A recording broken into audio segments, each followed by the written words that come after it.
ಇನ್ನು ಸಚಿನ್ ಕೇಸ್ನಲ್ಲಿ ಕಾಕಿ ಕರ್ತವ್ಯ ಲೋಪ ಆಗಿದೆಯಂತೆ. ಇನ್ನು ರಾಜು ಕಪನೂರ್ ಬಂಧನ ಮಾಡಿಲ್ಲಬೇಕೇ? ರಾಜು ಕಪನೂರ್ ಕಾಪಾಡ್ತಿರೋದು ಯಾರು? ಪೊಲೀಸರನ್ನ ತಡೆಯುತ್ತಿರೋ ಪ್ರಭಾವಿ ಯಾರು? ರಾಜು ಕಪನೂರ್ ಬಂಧನಕ್ಕೆ ಇನ್ನೆಷ್ಟು ದಿನ ಬೇಕು? ಈ ಪ್ರಶ್ನೆಗಳನ್ನು ಮಾಧ್ಯಮ ಆಗ್ತಾ ಇದೆ. ಅಲ್ಲಿ ಬಿಜೆಪಿಯವರು ಚಪ್ಪಸೋಡ ಅವರು ಎತ್ಬಹುದಿತ್ತು ಅದನ್ನು ಪ್ರಶ್ನೆ. ಹೌದ್ರಿ, ಹೆಂಗೆ ಹೋರಾಟ ಮಾಡ್ಬೋದು? ಅಲ್ಲಿ ಮೂರು ಆರು ಜನ ಕೂತ್ಕೊಂಡು ಹೋರಾಟ ಮಾಡ್ತಾ ಇದ್ದಾರೆ. ರಾಜು ಕಪನೂರ್ ಬಂಧನಕ್ಕೆ ಇನ್ನೆಷ್ಟು ದಿನ ಬೇಕು? ಸಚಿನ್ ಕೇಸ್ನಲ್ಲಿ ಕಾಕಿ ಕರ್ತವ್ಯ ಲೋಪ. ಹೌದು, ವಿಪಕ್ಷಗಳನ್ನ ಎತ್ತಿ ಹೇಳಬೇಕು. ಆಮೇಲೆ ಅಶೋಕ್ ಕಾಣ್ತಾನೆ ಇಲ್ಲ ನನಗೆ. ವಿಜೇಂದ್ರ ಅವರು ಕೂಡ ಸ್ಟ್ರಾಂಗ್ ಆಗಿ ಎತ್ಕೊಳ್ತಾ ಇಲ್ಲ, ಯಾರು ಇಲ್ಲ. ಹೌದು, ಈಗ ಸ್ವಲ್ಪ ಅದರಲ್ಲಿ ಹೋರಾಟ ಮಾಡ್ತಿರೋದು ಚಲವಾದ ನಾರಾಯಣ ಸ್ವಾಮಿ ಮಾತ್ರ ಕಾಣ್ತಾರಪ್ಪ ನನಗೆ. ಆ ಭಾಗದವರು ನಿಜವಾಗಿ ಇದನ್ನ ಹೆಂಗ್ ತಗೋಬೇಕಿತ್ತು ಗೊತ್ತಾ? ಯಾರು ಬಸನಗೌಡ ಪಾಟೀಲ್ ಯತ್ನಾಳು ಅವರು ಮುಖ್ಯಮಂತ್ರಿ ಸೂಟ್ ಹೋಲಿಸ್ತಾ ಇದ್ದಾರೆ. ಮುಖ್ಯಮಂತ್ರಿ ನಾನು ಮುಖ್ಯಮಂತ್ರಿ ಆಗ್ತೀನಿ. ನಿಜ ಹೇಳ್ಬೇಕಂದ್ರೆ ಇವರು ರವಿಕುಮಾರ್ ಅವರೇ ಆಗ್ಬಿಡ್ಬೋದಿತ್ತು ವಿಪಕ್ಷ ನಾಯಕ. ಅಟ್ಲೀಸ್ಟ್ ರವಿಕುಮಾರ್ ಚಲವಾದ ರವಿ MLC ಅಲ್ಲಿ ಅದು ವಿಧಾನ ಪರಿಷತ್ನಲ್ಲಿ ಚಲವಾದ ನಾರಾಯಣ ಸ್ವಾಮಿ ಇಸ್ ಡೂಯಿಂಗ್ ಗುಡ್, ಇಲ್ಲ ಅಂತಲ್ಲ. ಅವರ ಎಷ್ಟು ತಾಕತ್ತಿದೆಯೋ ನಿಜವಾಗಿ. ಪಾಪ ಅವ್ರಿಗೆ ಎಂತ ಸಮಸ್ಯೆ ಅಂತಂದ್ರೆ, ಒಂದು ಕಾಲದಲ್ಲಿ ಅವ್ರ ಜೊತೆ ಇದ್ದವರು ಇವರು. ಯಾರು? ಚಲವಾದ ನಾರಾಯಣ ಸ್ವಾಮಿ 40 ವರ್ಷಗಳ 40 ವರ್ಷ ಅಲ್ಲ, ಮಲ್ಲಿಕಾರ್ಜುನ ಖರ್ಗೆ ಅವ್ರ ಜೊತೆ ಅವರ ಚಾಕರಿ ಮಾಡಿದವರು 40 ವರ್ಷಗಳ ಕಾಲ. ಅವರ ವಿರುದ್ಧ ಮಾತಾಡ್ಬೇಕಾಗಿ ಬಂದಿದೆ ಅವರು, ಆದ್ರೂ ಮಾತಾಡ್ತಾ ಇದ್ದಾರೆ ಅವರು. ಆಮೇಲೆ ಅಶೋಕ್ ಅವ್ರು ಎಲ್ಲಿದ್ದಾರೆ ಅಂತ ಗೊತ್ತಿಲ್ಲ. ಅಶೋಕ್ ಅವರಿಗೆ ನಾವೇ ಹೇಳ್ಬೇಕು ಏನು ಅಂತಾರೆ ಅವರು. ಇಲ್ಲ ಸರ್ ಹಿಂಗೆ ಹೌದೌದು ತನಿಖೆ ಆಗ್ಬೇಕು ಅಂತ. ಸರ್ ನೀವು ಮಾತಾಡಿ ಅಂತ ಅವಳು ಹೆಂಗಪ್ಪ ಇದು ಆಯ್ತಾ? ಅಲ್ಲಿ ವಿಜೇಂದ್ರ ಅವರನ್ನ ಮಾಡಕ್ಕೆ ಉಳಿದವ್ರು ಬಿಡ್ತಾ ಇಲ್ಲ. ಅಡ್ಜಸ್ಟ್ಮೆಂಟ್ ರಾಜಕಾರಣ ಆಗೋಯ್ತಾ ಕರ್ನಾಟಕದ್ದು ಅಂತ? ಅಲ್ಲ, ಇದರಲ್ಲೆಲ್ಲ ಹೆಂಗ್ರಿ ಅಡ್ಜಸ್ಟ್ಮೆಂಟ್? ನೀವು ಹೆಂಗಿದೆ ಇದು? ನೀವು ಎಷ್ಟೇ ಅಡ್ಜಸ್ಟ್ಮೆಂಟ್ ಆದ್ರೂ ಕೂಡ ಅಡ್ಜಸ್ಟ್ಮೆಂಟ್ ರಾಜಕಾರಣ ಅಂದ್ರೇನು? ಅಧಿಕಾರದಲ್ಲಿರೋ ಜೊತೆ ಒಂದು ಅಡ್ಜಸ್ಟ್ಮೆಂಟ್. ನೀವು ಇದನ್ನು ಬಹಳ ದೊಡ್ಡ ಮಟ್ಟದಲ್ಲಿ ಹೋರಾಟ ಮಾಡಿದ್ರೆ ನಾಳೆ ನೀವೇ ಬರ್ತಿರಲ್ಲ ಅಧಿಕಾರಕ್ಕೆ. ಈಗ ರಾಜು ಕಪನೂರನ್ನ ಯಾಕೆ ಬಂಧನ ಮಾಡಿಲ್ಲ ಅಂತೇಳಿ ಯಾರು ಪ್ರಶ್ನೆ ಮಾಡಬೇಕು? ನಾವೆಷ್ಟು ಪ್ರಶ್ನೆ ಮಾಡ್ಬೋದು? ನಾವು ಟಿವಿಗಳಲ್ಲೇ ತೋರಿಸ್ಬೋದು ಅಷ್ಟೇ, ಹಿಂಗಾಗಿದೆ ಅಂತೇಳಿ. ಅಲ್ಲಿ ಹೋರಾಟ ಮಾಡಬೇಕಾಗಿರೋದು ಯಾವುದು? ಒಂದು ಕರೆಕ್ಟ್ ಆಗಿರೋ ಗೊತ್ತಿರೋ ಫೇಸ್ ಇದೆ ಅದರಲ್ಲಿ ಯಾವ್ದಾದ್ರು? 66 MLAಗಳಿದಾರಲ್ಲ, ಎಲ್ಲಿದ್ದಾರೆ ಅವರು? ಯಾರಾದ್ರೂ ಇದಾರೆ? ಪಾಪ ಅಲ್ಲಿ ನಡೆ ಯಾರು ಅವರು ಗೌಡ ಇವರಲ್ಲ, ಅಶ್ವಥ್ ನಾರಾಯಣ. ಅದು ಬಿಟ್ಟರೆ ಬೇರೆ ಯಾರಿದ್ದಾರೆ? ಯಾರು ಇವರು ರವಿಕುಮಾರ್. ಆಯ್ತಾ? ಇಷ್ಟ ಇದೆಲ್ಲ ಈ ಹೋರಾಟಗಳು ನಮಗೂ ಗೊತ್ತಿರಿ. 2 ಟೈಪ್ನ ಹೋರಾಟಗಳಿರುತ್ತೆ. ಒಂದು ಟಿವಿ ಮುಂದಿನ ಹೋರಾಟ ಅಲ್ಲ, ಕ್ಯಾಮ್ರಾ ಮುಂದಿನ ಹೋರಾಟ ಅಲ್ಲ. ಅಂದ್ರೆ ಆಗಲೇಬೇಕು ಅಂತ. ಯಡಿಯೂರಪ್ಪನವರ ಹೋರಾಟಗಳು, ದೇವೇಗೌಡರ ಹೋರಾಟಗಳು, ಆಮೇಲೆ ಈ ಬಂಗಾರಪ್ಪ ಅಂತವರ ಹೋರಾಟಗಳು, ಇವರದೆಲ್ಲ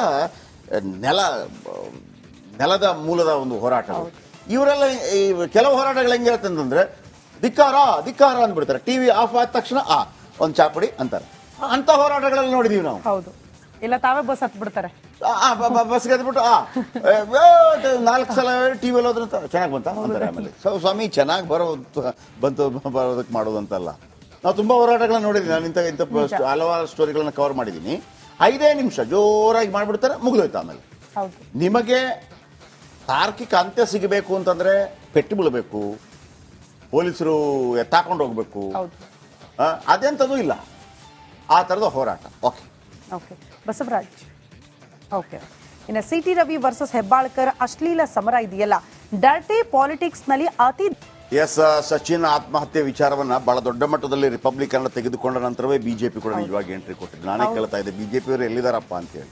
ಅವರು ಮನೆಯೊಂದು 3 ಬಾಗಿಲು ಆದ್ರೂ ಈಗಲೂ ಕೂಡ ಆ ಅಗ್ರೆಷನ್ ಬಿಜೆಪಿಯಲ್ಲಿ ಇನ್ನೂ ಬಂದಿಲ್ಲ. ಆಮೇಲೆ ಪ್ರಿಯಾಂಕರ್ಗೆ ಅವರನ್ನ ಕೇರು ಮಾಡ್ತಾ ಇಲ್ಲ. ಓಕೆ. ಇನ್ನು ಬಸವರಾಜ್ ಇದರ ಬಗ್ಗೆ ಸಚಿನ್ ಕೇಸ್ ಮತ್ತು DKಶಿ ವಿರುದ್ಧ ದೂರು, ಹಿಂದೆ CT ರವಿ ವಿಚಾರಕ್ಕೆ ಸಂಬಂಧಪಟ್ಟಾಗ ಯಾವ ರೀತಿ ವರ್ತಿಸಿದ್ರು ಅನ್ನೋ ಕಾರಣಕ್ಕಾಗಿರ್ಬೇಕು, ಏನಾಯ್ತು ಅಂತೇಳಿ 2 ವಿಚಾರಗಳ ಬಗ್ಗೆ ಮಾತಾಡ್ತಾರೆ. ಇನ್ನು ನಾಗರಾಜ್ ಐಶ್ವರ್ಯ, ಚಿನ್ನದ ಗಟ್ಟಿ ಐಶ್ವರ್ಯ ಫಾಲೋ ಅಪ್ ಮಾಡ್ತಾರೆ ಹೊಸ ವರ್ಷದ ಚಿನ್ನದ ಜೊತೆ. ನಮ್ಮ ಬಸವರಾಜ್ ಅಂಡ್ ನಾಗರಾಜ್, ನಿಮಗೂ ಕೂಡ ಹೊಸ ವರ್ಷದ ಹಾರ್ದಿಕ ಶುಭಾಶಯಗಳು. ರೂಟೀನ್ ಶುರು ಮಾಡೋಣ. ಮೊದಲಿಗೆ ಸಚಿನ್ ಸಾವಿನ ಸುತ್ತ 10 ಅನುಮಾನ. ಕಮಿಷನ್ ದಂಧೆನ ಸುಪಾರಿ ಕೊಟ್ಟಿದ್ದಾರಾ? ಹುಡುಗಿಯರನ್ನ ಬಿಟ್ಟು ಹನಿ ಟ್ರ್ಯಾಪ್ ಮಾಡಿದ್ದಾರಾ? ದಿನದಿಂದ ದಿನಕ್ಕೆ ಪ್ರಕರಣಕ್ಕೆ ರೋಚಕ ತಿರುವು ಸಿಗ್ತಾ ಇದೆ. ಸರ್ಕಾರಕ್ಕೆ ಇಕ್ಕಟ್ಟು ತಂದಿಟ್ಟ ಸಚಿನ್ ಸಾವಿನ ಕೇಸ್. ಕಾಂಗ್ರೆಸ್ ಸರ್ಕಾರದ ವಿರುದ್ಧ ಸಮರ ಸಾರಿದ ಬಿಜೆಪಿ ಗಡುವು ಮುಕ್ತಾಯಕ್ಕೆ 2 ದಿನ ಬಾಕಿ. ಪ್ರಕರಣವನ್ನು CBI ತನಿಖೆಗೆ ನೀಡುತ್ತಾ ಸರ್ಕಾರ.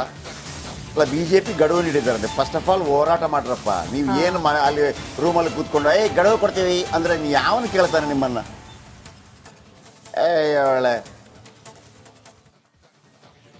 ಇದು ಹೋರಾಟಗಳು ಹೆಂಗಾಗಿರ್ಬೇಕಿತ್ತು ಅಂದ್ರೆ, ಬಿಜೆಪಿ ಅವರು ಅಲ್ಲಿ ಕೂತು ರೂಮಲ್ಲಿ ಕೂತು ಗಡುವು ಕೊಡ್ತೀವಿ, 2 ದಿವಸ ಗಡುವು, ಇಲ್ಲದಿದ್ರೆ ಏನು ಆಮರಣ ಅಂತ ಉಪವಾಸ ಮಾಡ್ತೀರಾ? ದಮ್ಮಿದೆಯಾ ನಿಮಗೆ? ತಾಕತ್ತಿದೆಯಾ? ಮಾಡಿ. ಸುಮ್ಮನೆ ಹೋರಾಟಕ್ಕೊಂದು ಬಿಜೆಪಿ ಹೋರಾಟಗಳಿಗೆ ಫೇಮಸ್ ರೀ.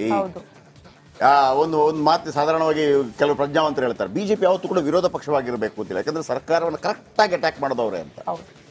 ಯಾಕಂದ್ರೆ ಕಾಂಗ್ರೆಸ್ಗೆ ವಿರೋಧ ಪಕ್ಷವಾಗಿ ಗೊತ್ತೇ ಇಲ್ಲ ಕೆಲಸ. ಅವ್ರಿಗೆ ಏನಂತಂದ್ರೆ ಮೇದು ಮೇದು ಮೇದು ಮೇದು ಅವ್ರಿಗೆ ವಿರೋಧ ಪಕ್ಷ ಹಿಂಗೆಲ್ಲ ಹೋರಾಟ ಮಾಡ್ಬೇಕಾ? ನಮ್ಗೆ ಆರಾಮ್ಸೆ ಬಂದಿತ್ತಲ್ಲ ಅಂತ 50-60 ವರ್ಷಗಳಿಂದ ಬಂದಿತ್ತಲ್ಲ. ಹಾಗಾಗಿ ಬಿಜೆಪಿಗೆ ಆ ಹೋರಾಟದ ಕಿಚ್ಚಿದೆ. ಬಟ್ ಪ್ರಿಯಾಂಕಾ ಖರ್ಗೆ ಮುಟ್ಟೋದಕ್ಕೆ ಯಾವೊಬ್ಬ ಬಿಜೆಪಿ ಧೈರ್ಯ ಇಲ್ಲ ನನ್ನ ಪ್ರಕಾರ. ನೀವು ಬೇಕಿದ್ರೆ ನಿಮ್ಮನ್ನು ನಾನು ಏನು ಟ್ರಿಗರ್ ಮಾಡ್ತಾ ಇದ್ದೀನಿ ಅಂತ ಅಂದ್ಕೊಳ್ಳಿ. ಎಂಥ ಅವಕಾಶ ಹೋರಾಟ ಮಾಡೋದಕ್ಕೆ. ಸಂತೋಷ್ ಪಾಟೀಲ್ ಟೈಮಲ್ಲಿ ಹೆಂಗೆ ಮಾಡಿದ್ರು ಕಾಂಗ್ರೆಸ್ನವರು? ಮಜಾ ಏನಪ್ಪ ಅಂತಂದ್ರೆ ಸಂತೋಷ್ ಪಾಟೀಲ್ ಟೈಮಲ್ಲಿ ಇದೇ ಪ್ರಿಯಾಂಕರ್ಗೆ ಹೆಂಗ್ ಮಾತಾಡಿದಾರೆ ಗೊತ್ತಾ? ಅದಿದೆ ನಮ್ಮ ಹತ್ರ ಇದೆ, ಆಮೇಲೆ ಹಾಕ್ತೀನಿ ನಾನು. ಬಹಳ ಜೋರಾಗಿ ಮಾತಾಡಿದ್ದಾರೆ. ಅಲ್ಲ, ಈಶ್ವರಪ್ಪ ಅವ್ರು ರಾಜೀನಾಮೆ ಕೊಡೋ ತನಕ ಬಿಡ್ಲೇ ಇಲ್ವಲ್ಲ? ರಾಜೀನಾಮೆ ಕೊಟ್ಟರು, ಸರ್ವನಾಶ ಆಗೋಗ್ಬಿಟ್ರು ಈಶ್ವರಪ್ಪ ರಾಜೀನಾಮೆ ಕೊಟ್ಟರು. ಆಮೇಲೆ ಕ್ಲೀನ್ ಚಿಟ್ ಬಂತು. ಆಮೇಲೆ ಅವ್ರನ್ನ ಮಂತ್ರಿಗಿರಿ ಮಾಡಿ ಅಂದ್ರು, ಮಂತ್ರಿಗಿರಿ ಕೊಡ್ಲಿಲ್ಲ, MLA ಕೊಡ್ಲಿಲ್ಲ, ಮಗನ ಕೊಡ್ಲಿಲ್ಲ, ಪಕ್ಷದಿಂದ ಹೊರಗೆ ಹಾಕಿದ್ರು, ರಾಘವೇಂದ್ರನ ವಿರುದ್ಧ ನಿಂತ್ಕೊಂಡ್ಬಿಟ್ರು. ಒಟ್ಟಾರೆಯಾಗಿ ಪ್ರಿಯಾಂಕರ್ಗೆ ಒಂದು ರೀತಿಯಲ್ಲಿ ನಡ್ಗೋಗಿದ್ದಾರೆ, ಅದರಲ್ಲಿ ಎರಡು ಮಾತಿಲ್ಲ. ಅವರ ಧ್ವನಿಯಲ್ಲಿ ಗೊತ್ತಾಗುತ್ತೆ ನೋಡಿ. ಇದನ್ನ ಈಗ ಇವರು ಹೋಗಿದ್ದಾರೆ, ಇದನ್ನು ಇವರೇ ಮಾಡಬೇಕು ಅಂತಿಲ್ಲ, ಇದನ್ನು ಬಿಜೆಪಿ ಪಾರ್ಟಿಯಿಂದ ಮಾಡಬೇಕು. ಇದನ್ನು ಯಾವ ಲೋಕಲ್ ಅಲ್ಲಿದ್ದ ಯಾವುದೇ ಸಂಘ ಸಂಸ್ಥೆಗಳು ಕೂಡ ಮಾಡುತ್ತೆ. ಇದು ಎಂತ ಅವಕಾಶ ಗೊತ್ತಾ? ಆಮೇಲೆ ಕೇಂದ್ರದವರು ಕರ್ನಾಟಕದ ಬಿಜೆಪಿಯನ್ನು ಕೇಂದ್ರ ಕೂಡ ಬಿಟ್ಬಿಟ್ಟಿದ್ದೀರಿ. ಅಯ್ಯೋ ಇದು ಬಿಡಿ, ನಿಮ್ಮಿಂದ ಏನೂ ಆಗಲ್ಲ ಅನ್ನೋ ರೀತಿಯಲ್ಲಿ ಆಗ್ಬಿಟ್ಟಿದೆ. ಸೊ ಅಲ್ಲಿ ಪ್ರಭಾವಶಾಲಿ ಲೀಡರ್ಗಳಿಲ್ಲ. ಯಡಿಯೂರಪ್ಪ ಇಲ್ಲ, ಯಡಿಯೂರಪ್ಪ ಇದ್ರು ಕೂಡ ಅಂದ್ರೆ ನೇಪಥ್ಯಕ್ಕೆ ಸರಿದ್ದಾರೆ ಒಂದು ರೀತಿಯಲ್ಲಿ. ಆಮೇಲೆ ಅನಂತ್ ಕುಮಾರ್ ಅವರು ತೀರ್ಕೊಂಡ ಕಾರಣಕ್ಕಾಗಿ ಅದಕ್ಕೊಂದು ವರ್ಚಸ್ಸಿಲ್ಲ. ಈಶ್ವರಪ್ಪ ಇಲ್ಲ, ಪಾರ್ಟಿಯಲ್ಲಿ ಇಲ್ಲ. ಆಮೇಲೆ ಜಗದೀಶ್ ಶೆಟ್ಟರು ಆಟಕ್ಕೊಂಡ್ರು ಲೆಕ್ಕಕ್ಕಿಲ್ಲ, ಯಾಕಂದ್ರೆ ಅವರು ವಾಪಸ್ ಕಾಂಗ್ರೆಸ್ ಬಂದ ಕಾರಣಕ್ಕಾಗಿ ಬಿಜೆಪಿ ಒಂದು ದಮ್ ಇತ್ತು ಅಂತ ಆ ಭಾಗದಲ್ಲೆಲ್ಲ. ಅಲ್ಲ, ಆ ಭಾಗದಲ್ಲಿ ಇದ್ದಿರಬಹುದು, ಇಲ್ಲ ಅಂತಲ್ಲ. ಆದ್ರೂ ಕೂಡ ಅವರಲ್ಲೇನು, ಬಟ್ ಅವರಿಗೆ ಟಿಕೆಟ್ ಸಿಕ್ಕಿಲ್ವೇ? ಸಿಗ್ಲಿಲ್ಲ, ಅವ್ರು ಹೋಗ್ಬಿಟ್ರು. ಅವರಿಗೆ ಟಿಕೆಟ್ ಸಿಕ್ಕಿಲ್ಲ, ಅವರು ಕಾಂಗ್ರೆಸ್ಗೆ ಹೋಗ್ಬಿಟ್ರೆ. ಸೊ ಹಾಗಾಗಿದೆ. ಇದೇನಾಗಿದೆ ಅಂತಂದ್ರೆ, ಒಂದು ಕಾಲದಲ್ಲಿ ಕಾಂಗ್ರೆಸ್ ಅಲ್ಲಿ ಎಲ್ಲಾ ಲೀಡರ್ಗಳೇ ಅಂತ, ಬಿಜೆಪಿಯಲ್ಲಿ ಇದ್ದಾರೆ ಎಲ್ಲರೂ ಮುಖ್ಯಮಂತ್ರಿಗಳೇ. 66 ಇಟ್ಕೊಂಡು ಅಲ್ಲಿ ಬಸವನಗೌಡ ಪಾಟೀಲ್ ಮುಖ್ಯ ಅವ್ರು ಹೇಳ್ದಂಗೆ, ನಾನು ಜಗ್ಗಮಗ ಅಲ್ಲ, ನಾನು ಬಗ್ಗಮಗ ಅಲ್ಲ, ಜಗ್ಗಮಗಲ್ಲ, ನಾನು ಮುಖ್ಯಮಂತ್ರಿ ಅಂತಾರೆ. ಅಣ್ಣ 66 ಅಣ್ಣ, 113 ಆಗಬೇಕು. ಯಾವನು ಹೇಳ್ತಾನೆ ಅದನ್ನ? ಆಯ್ತಾ, ಇರ್ಲಿ. ಯುವ ಗುತ್ತಿಗೆದಾರ ಸಚಿನ್ ಪಂಚಾಳ್ ಆತ್ಮಹತ್ಯೆ ಕೇಸ್ ಸರ್ಕಾರವನ್ನ ತೀವ್ರ ಇಕ್ಕಟ್ಟಿಗೆ ಸಿಲುಕಿಸಿದೆ. ಇಕ್ಕಟ್ಟಿಗೆ ಸಿಲುಕಿಸಿದಂಗೆ ನನಗೆ ಕಾಣ್ತಿಲ್ಲ, ಅವ್ರು ಕೇರೇ ಮಾಡ್ತಾ ಇಲ್ಲ. ನೀವು ವಿರೋಧ ಪಕ್ಷಗಳು ಹಂಗೆ ಮಾಡಬೇಕು. ಹೇಗೆ ಗಣಿದಣಿಗಳ ಮೇಲೆ ಆರೋಪ ಬಂದಾಗ ಹೇಗೆ ಅಹೋರಾತ್ರಿ ಧರಣಿ ಮಾಡಿ ಪಾದಯಾತ್ರೆ ಮಾಡಿದ್ರು, ಅದನ್ನ ನೋಡಿದೀವಿ ನಾವು. ಆಗ ನಿಮಗೆ ಅದರದೊಂದು ಟೆಂಪರ್ಮೆಂಟ್ ರೆಡಿ ಆಗುತ್ತೆ. ಏನಪ್ಪ ಸಿಗುತ್ತೆ, ಏನಾಗುತ್ತೆ ಇದೇನು ಇಲ್ಲ. ಅವ್ರು ಹೋದ್ರು, ಕೂತ್ಕೊಂಡ್ರು, ಮಾತಾಡ್ಕೊಂಡ್ ಬಂದ್ರು, ಮುಗಿದೋಯ್ತು. ಆಮೇಲೆ ರೂಮಲ್ಲಿ ಕೂತ್ಕೊಂಡು 2 ದಿವಸ ಗಡುವು ಕೊಡ್ತಾನೆ ಇವಾಗಲೂ ಅನ್ನೋ ರೀತಿಯಲ್ಲಿ ಸರ್ಕಾರ ಮಾಡ್ತಾ ಇದೆ. ಇವರು 2 ದಿವಸ ಪ್ರೆಸ್ ಮೀಟ್, ಅದು ಒಬ್ಬೊಬ್ಬರೇ. ಛಲವಾದ ನಾರಾಯಣ ಸ್ವಾಮಿ ಮಾಡಿದ್ರು, ರವಿಕುಮಾರ್ ಮಾಡಿದ್ರು. ನಾವು 2 ದಿವಸದ ಗಡುವು ಕೊಡ್ತೇವೆ. ಸಿದ್ದರಾಮಯ್ಯನ ಹತ್ರ ಕೇಳಿದ್ರೆ ಸರ್ 2 ದಿವಸ ಗಡುವು. ಯಾರು? ಬಿಜೆಪಿ ಅವರ ಅವ್ರು ಕೊಡ್ಲಿ ಗಡುವು. ಇಷ್ಟೊಂದು ಕಾಮಿಡಿ ಆಗ್ಬಿಡ್ಬಾರ್ದು ವಿರೋಧ ಪಕ್ಷಗಳು ಕೂಡ. ಹೆಂಗಿರ್ಬೇಕು ಹೋರಾಟಗಳು ಅಂತಂದ್ರೆ, ಅಪ್ಪ ಹೋರಾಟ ಮಾಡ್ಲಿಕ್ಕೆ ಗೊತ್ತಿಲ್ಲ ಅಂತಲ್ಲ, ಬಿಜೆಪಿಗೆ ಕಲಿಸ್ಕೊಡ್ಬೇಕಾಗಿನೇ ಇಲ್ಲ ರೀ ಹೋರಾಟ. ಇದು ಏನು ಚಪ್ಪೆ ಸೋಡ ಅಂತೀವಿ ನಾವು. ನಮ್ಮೂರ ಕಡೆ ಒಂದು ಗೋಲಿ ಸೋಡ ಬರುತ್ತೆ. ಗೋಲಿ ಸೋಡದ ನೀವು ಕುಡಿದಿರ್ಬೋದು, ಗೋಲಿ ಸೋಡ ಅದರಲ್ಲಿ ಕಲರ್ ಎಲ್ಲ ಬರುತ್ತೆ. ಆಮೇಲೆ ಈ ಜಿಂಜರ್ ಸೋಡಾ, ಚಪ್ಪೆ ಸೋಡಾ ಅಂತಿರೋದು. ಚಪ್ಪೆ ಸೋಡಾ ಏನೂ ಇಲ್ಲ ಅದರಲ್ಲಿ. ಓಕೆ, ಈಗ ಸಚಿನ್ ಕುಟುಂಬಸ್ಥರು CBI ತನಿಖೆಗೆ ಒತ್ತಾಯಿಸ್ತಾ ಇದ್ದಾರೆ. ಬನ್ನಿ, ಇದರ ರಿಪೋರ್ಟ್ ನಿಮ್ಮ ಮುಂದೆ ಒಂದು ಇಟ್ಬಿಡ್ತೀನಿ, ಆಮೇಲೆ ಮಾತಾಡೋಣ.